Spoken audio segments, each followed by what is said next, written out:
Hello guys, welcome to Eesha YouTube channel. మీకు ఈ video నచ్చితే కనుక ప్లీజ్ ఫ్రెండ్స్ లైక్ చేయండి, షేర్ చేయండి, సబ్స్క్రైబ్ చేయండి, కామెంట్ మాత్రం తప్పకుండా చేయండి. మరిన్ని వీడియోస్ కోసం నా ఛానల్ని సబ్స్క్రైబ్ చేసుకుంటారని అనుకుంటున్నాను. ప్లీజ్ ఫ్రెండ్స్ నచ్చితే కనుక సబ్స్క్రైబ్ చేసుకోండి. డెమాన్ నువ్వు ఏ వీక్లో రిగ్రెట్ ఫీల్ అయ్యావంటే 6th వీక్లో సార్. ఎందుకంటే 6th వీక్లో నేను రీతుని అలా తోసేయడం చాలా తప్పు సార్. నేను చాలా రిగ్రెట్ ఫీల్ అయ్యాను సార్. రీతుని అలా తోసేయడం వల్ల చాలా విషయాలకు నేను చాలా బాధపడ్డాను సార్. ఆ రోజు అలా తోసేయకపోయింటే చాలా బాగుండు రీతుని అని నా ఒపీనియన్ అనిపించింది సార్. ఏదో కూర్చొని మాట్లాడుకుంటే ఆ రోజు అంత గొడవ అయ్యేది కాకుండేది కదా.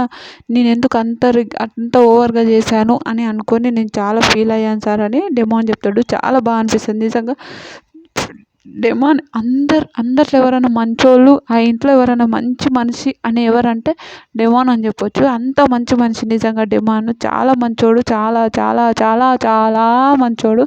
నిజం చెప్తున్నా, డెమాన్ నాకైతే చాలా మంచోడు అనిపిస్తుంది. ఎంత ఫ్రీగా అయినా నాకు సార్ కూడా డెమాన్ ఈ వీకు చాలా నీ లోపల చాలా మార్పులు వచ్చాయి, చాలా మంచిగా ఉన్నావు అంటే, అవును సార్ ఈ వీక్ జర ఎంజాయ్గా ఉన్నా సార్ అని అంటుంది.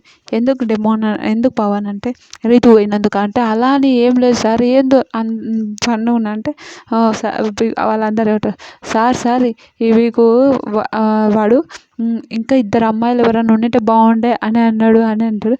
సంజన ఏమంటారు సార్, రమ్య ఆయేషా ఉంటే ఇంకా ఇంట్లో రచ్చరచ్చ ఉండేది అని అన్నాడు సార్. చాలా విషయాలు అంటే అమ్మ రీతు వింటున్నావు కదా, అని ఫుల్ ఫన్ అనిపిస్తుంది సార్. అలానే ఏం లేదు సార్, అలా ఫన్నీగా ఈ వీక్ ఎందుకో చాలా హుషారుగా ఉన్నా సార్ అని అంటాడు. మీకు ఎంతమందికి అనిపించింది ప్లీజ్ కామెంట్ చేయండి. బాయ్.